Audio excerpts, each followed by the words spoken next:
Hello and welcome back to my channel. My name's Frugal Granny UK, otherwise known as Ali. I'm a 64-year-old pre-retiree. I shall be retiring from an administrative job in higher education at the end of June. I've started this channel to document my preparations for making that leap and how I manage going forward on a much reduced income. Today, the plan is to look at my current income and how I allocate that to sinking funds. Obviously that's going to change in a couple of months' time when my income is much less. But as with all things, sometimes if you're going to look at how things are changing, it's good to look at how they are in the present so that you've got something to compare with in the future.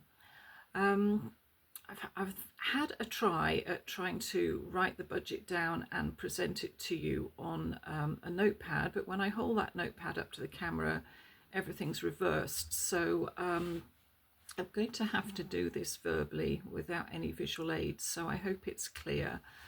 If not, I'm very sorry. Feel free to ask me any questions in the comments and I'll do my best to answer them. In April, I was living on my March paycheck, and April was the first month of my 3-month resignation period, and I was living on £1,748 net. I obviously bring in a lot more than that gross. I contribute at the highest possible rate to my employer's pension scheme, and those contributions will continue right up to the moment I retire, and will be calculated into my lump sum and my annuity. I pay tax at the 20% level, obviously national insurance. And last month there was a bit of sick pay because I was signed off for 4 weeks with work-related stress. But in April I was living off £1,748. This month, coming up in May, which will be living off the April paycheck, I'm £70 down and I will be living off £1,677. This was a bit of a surprise to me, and it was due to me misunderstanding an agreement I'd entered into with my employer before resignation was even on the cards. Where I work, we can actually buy extra annual leave due to salary sacrifice, and I think I decided in February that I would buy 5 days of annual leave by salary sacrifice. And what they do is once it gets into the new tax year, they deduct that pay from your salary at the gross level, and for 1 day every week, I think, for 5 months. So that would for me be April, May, June, July and August. As I subsequently resigned, I wrongly assumed that they would take those 5 unpaid days leave off the end of my contract and completely cut that money off my June pay slip. So I was thinking that my June pay slip would be seriously reduced, but the April and May one would probably stay the same at 1,748. Well, I'm totally wrong. I was totally wrong. What they've done is they've just continued as if I wasn't leaving. So they've deducted the 1 day of unpaid leave from my salary, and that is equivalent to £70 net. That seems an awful lot of money to sacrifice for 1 day's leave, which will be knocked off the end of my working contract, so I won't be working that day in June. But the way it works is that we have to pay the employer's part of the pension contribution for that unpaid day, so that actually makes that day more costly to the employee than you might think.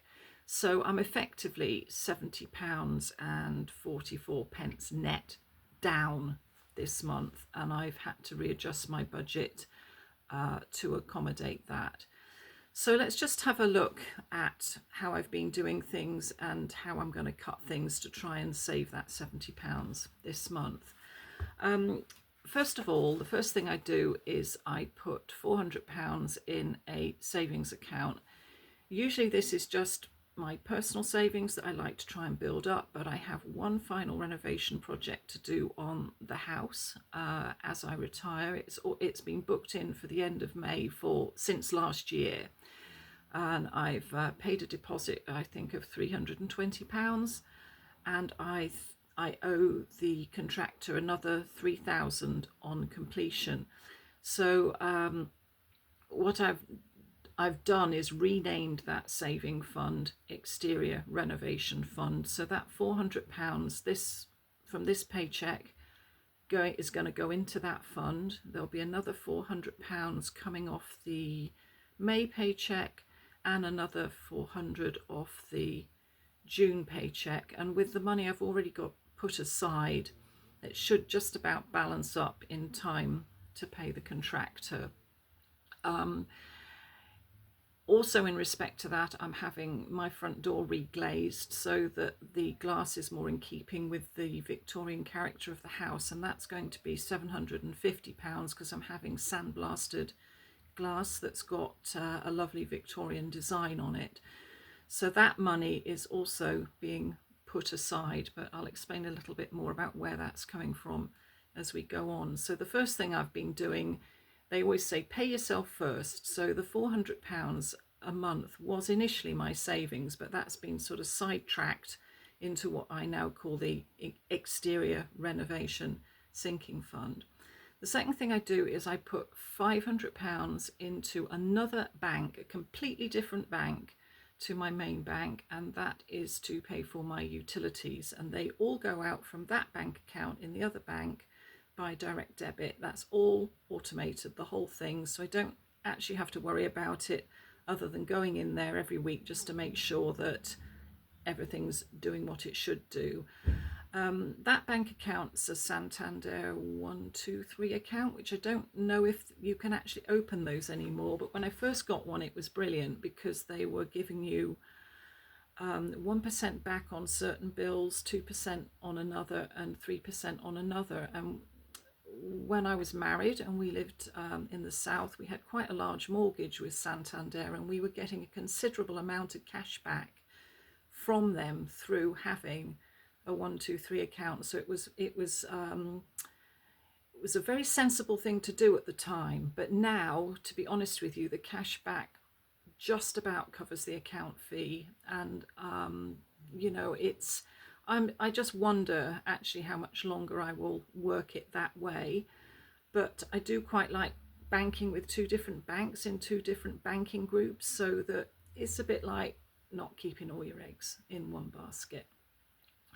Okay, so Exterior Renovation Fund 400, utilities 500. I know that may sound a lot, but we can talk about the sub-detail of these funds maybe at another time.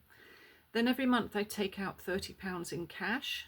That's a sinking fund of its own that is kept securely for emergencies. Then I have another sinking fund, which is called my emergency sinking fund. I put £125 a month in that. I like to keep £1,000 in that at any one time, but at the moment it's hovering around 300, so I'm trying to build that up. I know I'm not going to get there by the time I retire, but I'm hoping to try and just keep topping that up until I get it back to the 1,000. Then I have a car sinking fund, again a separate bank account. I put £100 a month in that. That covers car tax, car insurance, AA subscription, my MOT, any servicing charges.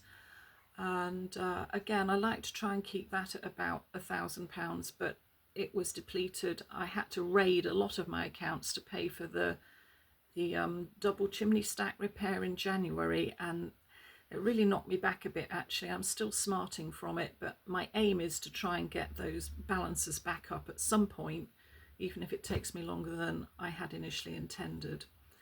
I then have a repair and replace sinking fund that I put in £25 every month, and that's just for wear and tear on the house. You know, say the kettle fuses, or like at Christmas, I had to have a sealed unit in the back door replaced, which was £200. I've had to have a lock replaced a while back. That money is for that. I also have a wellbeing sinking fund that I put £40 a month into. That covers things like dentists, haircuts, an annual pedicure, things like that. And as I'm getting older, I'm finding I need a lot more maintenance, so that one's quite essential. Then I have an annual expenses sinking fund, which I put £50 into. That pays for bills that come in on an annual basis. And in that I include my house insurance, because I find it's cheaper to pay that as a one-off than doing it monthly by direct debit. My internet security, boiler servicing, and the chimney sweep who does the flues for the 2 wood burners that I've got in this house. So that money covers that. Then at the moment, I'm running what's called my new fridge sinking fund, because the last really big thing I need in the house at some point's a new fridge. The one that's here I inherited when I moved in. It's about 20 years old. It's rusting. It's not very nice. It needs replacing. And it's not integrated, but it's built into a space in the kitchen that is a particular size, and I reckon I'm going to need about £700 to get a fridge that will actually fit into that space without ripping all those cabinets out. Again, that fund is probably going to be hijacked to help top up the exterior renovation sinking fund, so the fridge is going to go on hold for quite a while, and we'll see what happens with that. I mean, if it's not broken, why fix it, sort of thing. The fridge is still working even if it's not beautiful, so that money is probably going to get hijacked into the exterior renovation sinking fund. And once all of those renovations are paid for, I'll let the dust settle, see what's happened, and readjust everything. I also have a vet sinking fund of £50 a month, because I don't have pet insurance. It's never really worked out for me. And putting £50 a month into a high interest account seems the best way to go for me. Then I have a few direct debits, £15 a month for Cassie's medical subscription, which covers her quarterly flea and worming treatment, her annual inoculation and a checkup. Amazon Prime, which is £8.99, petrol £25. And last month, once I paid for all of those things, the pet sinking fund was £65 last month. I put a bit extra in, and I also saved an extra £20 to my personal savings account. Last month I was left with £234 disposable income. And out of that, I budget about £45 a month for food and other consumables. This month, obviously I've reduced the vet sinking fund down to 50. I haven't put £20 in my personal savings, and after all of the things, I'm left with £209.06. So at £45 a week for food, that leaves me, I think, with £26.06 disposable income for this month, which is £5 a week pocket money, basically. So things are a little bit tighter this month, but that's not a bad thing, because it's probably easing me in the direction of things being considerably tighter. So really, that's how I allocate my office salary at the moment. It's become a little bit tighter this month than it was last month. So that's going to be my May budget on my April pay slip. Then my May pay slip will cover June, and then the June pay slip will cover July, and then after that I'm on my own, so to speak. The main things to consider in the next 2 to 3 month period is paying for these final renovations, the 3,200 maybe on the exterior woodwork. I mean, I'll tell you about that later. I know it sounds a lot, but there's a reason for it. And then also the 750 for the glass in the front door. So those are the main things. Now that my credit cards are clear, those are the main things I'm trying to save for, and I'm redirecting funds to make sure that those balances will be topped up in time. So just a little bit more about the sinking funds. I don't bank with a bank like Monzo where you can keep pots. I'm with a more traditional high street bank, and I can open quite a few online savers with them, and each of those online savers is renamed as a sinking fund, and I think you can get a special interest rate with them if you agree not to take out more than a certain number of withdrawals every year.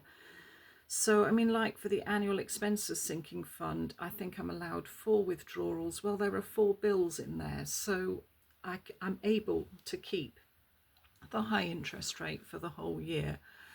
I've actually just recently combined the vet sinking fund with a sinking fund that I fund out of my supermarket side hustle paycheck, which is the firewood sinking fund. They're now both going into the same high interest saver because I think there'd been too many withdrawals on the vet one, and it made more sense just to take all of the money out of that account, put it in with the firewood fund, which I only withdraw from once a year, so that I got the higher interest. So I mean, it probably sounds a little bit complicated to you. It seems to work for me. Some of the figures may seem a bit high to you, and maybe we can discuss those, each of those in more detail in a different video. Very happy to do that. The utilities one in particular, I guess, because I do try to keep the individual things within that account as low as I can.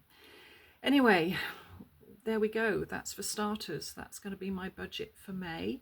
So I'm still managing to pay for everything I need to pay for, but my disposable income is severely limited this month, and that's going to be a bit of a challenge for me. Not something I haven't done before, but not something I've really had to deal with for over a year. Anyway, thank you for stopping by. I can see that time's ticking on. Like, subscribe, I can't say that, can I? Like, subscribe and comment, and I'll try and answer any of the questions that you have. Thank you for dropping by. Bye-bye.